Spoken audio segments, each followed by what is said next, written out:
Captain Elias Kane's ship descended slowly through Zetharia's turbulent atmosphere, the sky a swirl of deep violet clouds streaked with fire from distant battles. His hands gripped the controls tightly, eyes scanning the sensors. The distress signal had been weak, fragmented, but unmistakable. Someone needed help, and the signature of the signal told him it was unlike anything he had encountered before. The ground below was scarred and smoking.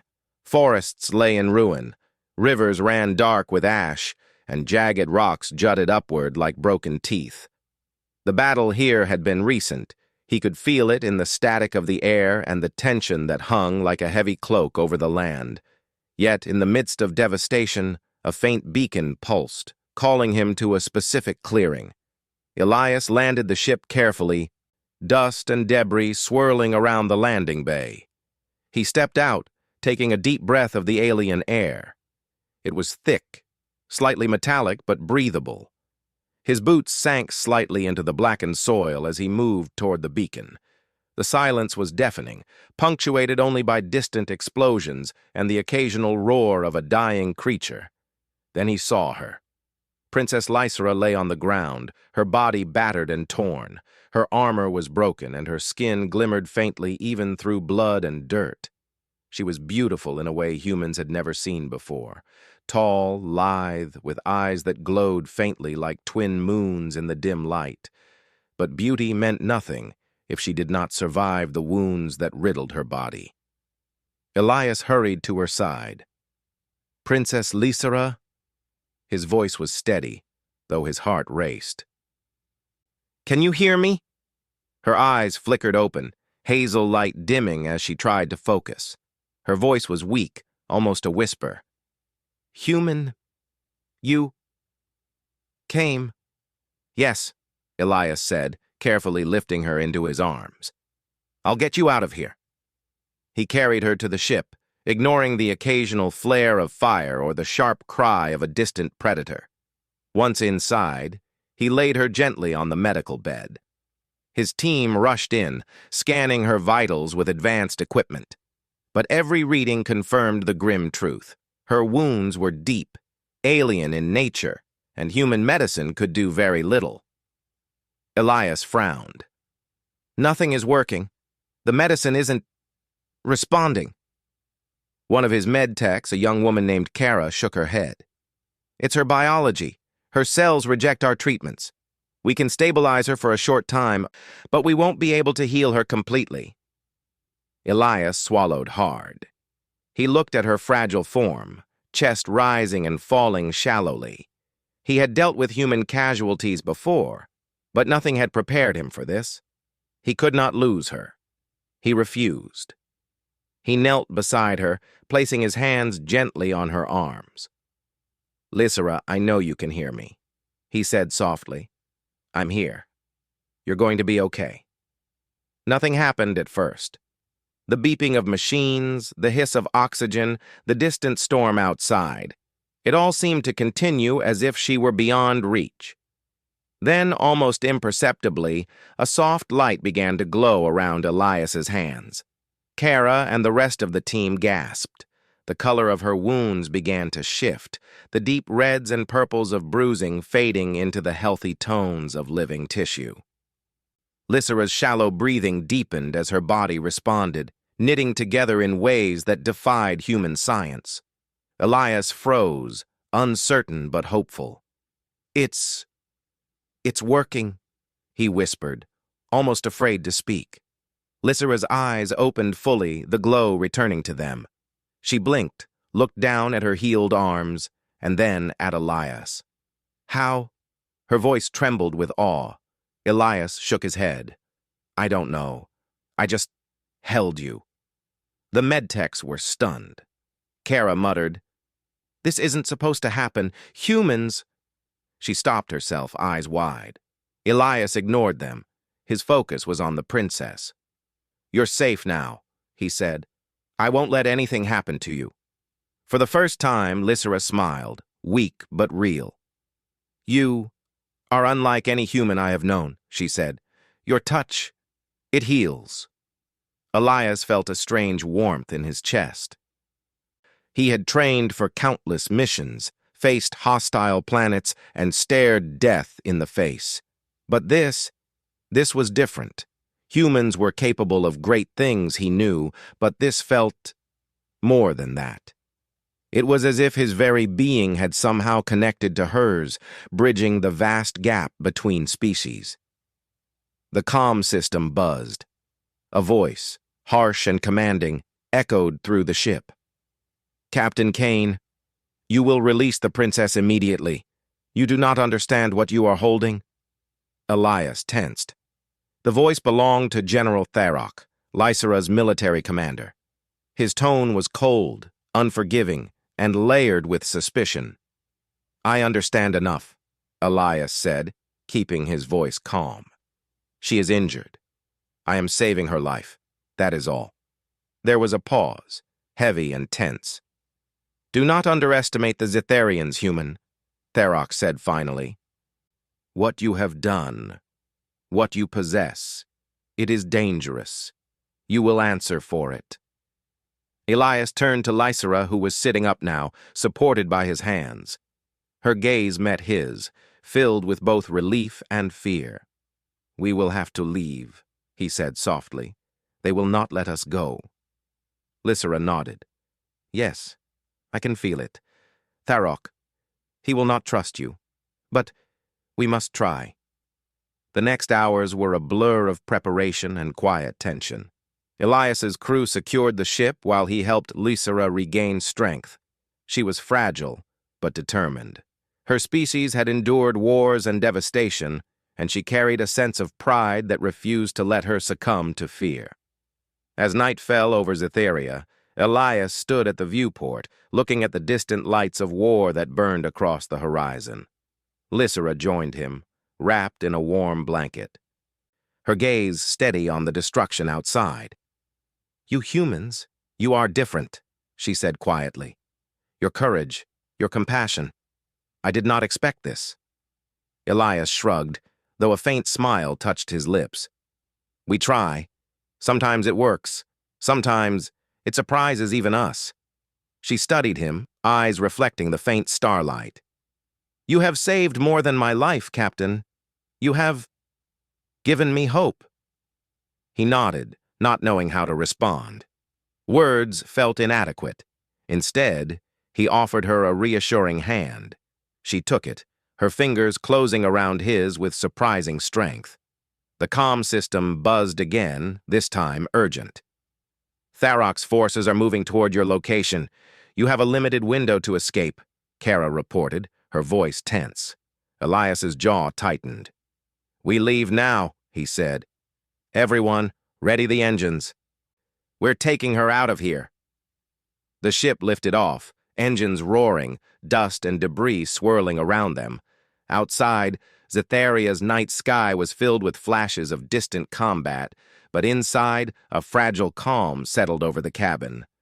Lysera leaned against Elias, still weak but alive. As they broke through the atmosphere, leaving the planet's surface behind, Elias allowed himself a moment of reflection. Humans were often underestimated in the galaxy, dismissed as primitive or fragile. Yet in that moment, he felt the undeniable truth. Human resilience, ingenuity, and even compassion could defy expectations in ways no one imagined. Lysera looked at him again, her voice soft. "You are extraordinary, Captain Kane. I do not know how to repay you."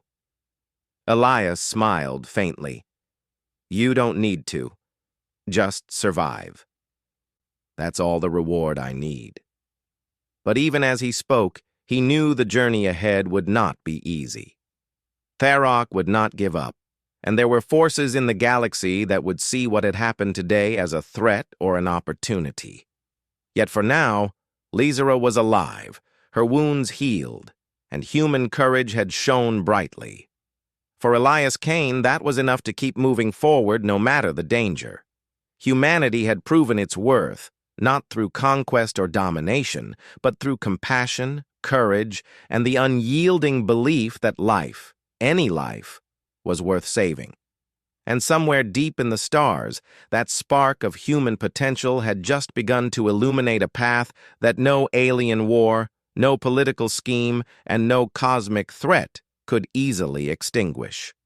The ship jumped to hyperspace, leaving Cytherea behind, carrying with it a princess who would never forget the human who held her, and a captain who had just discovered that humans were capable of far more than he had ever imagined. The adventure was only beginning. The ship trembled as it emerged from hyperspace, the stars outside stretching into long streaks before settling back into pinpoints of light. Elias Kane stood at the helm, alert and tense. Princess Lysera, though healed, still leaned weakly against the bulkhead, her alien eyes reflecting both awe and concern. The escape from Cytherea had been swift, but Elias knew it was only the beginning. Tharok's forces would not forget a human who could heal an alien royal. "Captain," Kara said, checking the navigation console, "we're clear of the atmosphere, but sensors show multiple ships approaching fast.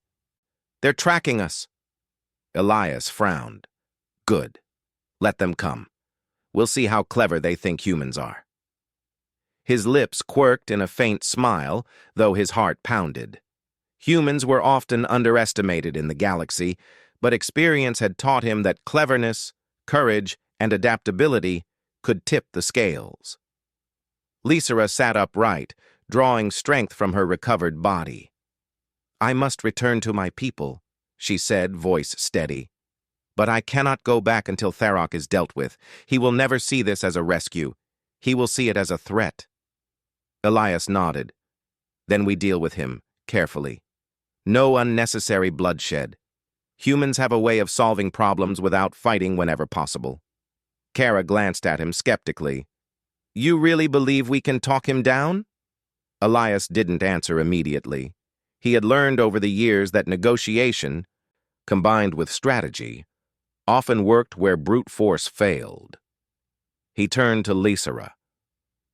"Do you trust me?" Lysera considered for a moment before nodding. "I do. My life depends on it now, Captain." The approaching ships grew larger on the sensors, sleek war vessels with Cytherian insignias. Elias initiated evasive maneuvers, weaving through asteroid fields and debris from long-forgotten battles. The human ship's agility surprised the Cytherians, who had expected a slower, less capable target. Every twist, turn, and barrel roll showcased humanity's ingenuity, and each small victory brought hope. After several tense minutes, the human ship emerged from the asteroid belt, undetected by most of the pursuing fleet. Elias set a course for a neutral zone, a planet known as Nivara, far from Cytherian control. It was a risky gamble. The planet was uncharted in many ways, but it offered a chance for diplomacy and planning. Lysera moved to stand beside him. "Your people are remarkable," she said quietly. "You survive situations that would have ended others. You do not give up." Elias shrugged modestly. "We try, and sometimes we succeed by simply refusing to stop." Hours passed as the ship approached Nivara. Once in orbit, Elias initiated a slow descent. The planet was lush, covered in green forests, winding rivers, and mountains that glimmered under twin suns. It was a place of peace, untouched by war, and it seemed almost impossible that such beauty existed in a galaxy so full of conflict. On the surface, the team made contact with Nivara's local leaders, alien diplomats, who were cautious but curious about the humans and the princess. Lysera's presence opened doors. She spoke of Elias's actions, of how he had saved her life and displayed the rare human capacity for compassion and courage. Word spread quickly. The Narvans, as the planet's inhabitants were called, were intrigued. Human energy and ability to heal, paired with diplomacy, created hope. It was a concept foreign to most alien civilizations, who relied heavily on power and intimidation. Tharok, however, was not far behind. His fleet had tracked them to Nivara, though he hesitated to act recklessly. Elias, aware of the Zetharian commander's tactics, prepared a meeting. He did not intend to fight, but he would not run either. In the neutral council chamber, Elias and Lysera faced Tharok. The general's posture was rigid, eyes narrow, suspicion written in every line of his face. "You have interfered where you do not belong, human," he said, voice low but filled with threat. Elias met his gaze steadily. "I did what any capable being would do. I saved a life. That life belongs to someone whose safety is not negotiable," Tharok scoffed. "Your kind is unpredictable. You possess abilities we do not understand. Your actions could shift the balance of power." Lysera stepped forward, her voice firm and commanding. "You misjudge the human general. His actions were not of power or conquest. They were of honor and compassion. You see a threat, but I see an ally." The chamber was silent for a long moment. Tharok's gaze shifted from Lysera to Elias. "This gift you possess," he said finally, "it is unnatural. You could be used as a weapon, or you could be a danger." Elias nodded. "Perhaps, but I do not seek to harm. My skill is not a weapon, it is a choice to help, to save, to survive. That is what humans do." Tharok's shoulders tensed. He was a warrior, trained to dominate, but he could not deny the truth in Lysera's words, nor the undeniable demonstration of Elias's abilities. Slowly, he stepped back, signaling a temporary ceasefire. "Very well," he said, "for now. But remember, human, Zetheria watches closely." The tension eased, though the danger remained. Elias and Lysera spent the following days coordinating with Nivara's leaders, establishing secure communication channels, and learning more about Zetheria's political and military structure. Every interaction highlighted the human way: quick thinking, adaptability, and the willingness to understand before acting. During a quiet moment, Lysera approached Elias as he reviewed star charts. "You have changed my view of humans," she said softly. "I once thought you were weak, fragile, limited, but now I see strength in ways we never considered. Strength in compassion, in persistence, in courage." Elias smiled faintly. "Humans are surprising, even to ourselves. We have faults, sure, but when it counts, we find ways to rise to the challenge."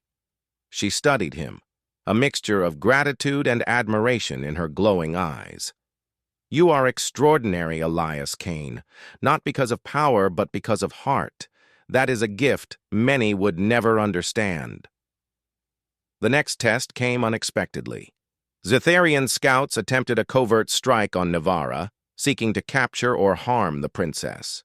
Elias and the Narvans responded with careful strategy, using decoys, advanced sensors, and sheer human ingenuity. They thwarted the attack without bloodshed.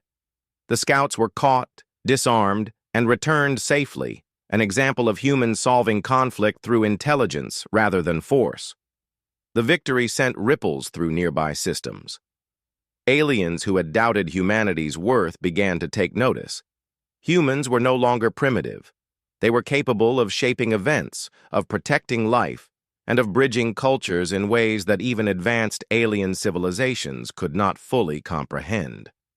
Lysera watched Elias after the battle, her expression a mixture of awe and respect. "Your people, they are capable of changing the course of worlds," she said. Elias looked at her, humbled. "We try to do what is right. That is all anyone can do."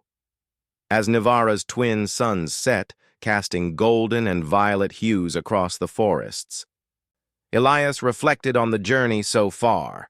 Humans had been underestimated for centuries, dismissed by aliens as weak or insignificant. Yet in the face of danger they had risen. Courage, ingenuity, and compassion had carried them where power alone could not. Princess Lysera had healed, and in doing so, humanity had revealed a strength that transcended species. It was a strength not measured in weapons or armies, but in choices, the choice to act, to save, to endure. Elias and Lysera stood together on the observation deck, looking out over the peaceful land. Though threats remained, and though Zytheria would not forget what had happened, they had proven that humans were more than capable, and in that moment, the spark of humanity shone brightly, lighting a path forward in a galaxy often shrouded in conflict and doubt. The alliance between human and alien was fragile, yes, but it held promise born from courage, wisdom, and the refusal to give in to fear. The stars beyond Navara glimmered like possibilities, infinite and waiting. And Captain Elias Kane, human among aliens, had just begun to show the galaxy what humans could do, not with conquest, but with heart, mind, and the enduring strength of compassion. The journey was far from over, but humanity had already made its mark, and it was a mark that could not be ignored.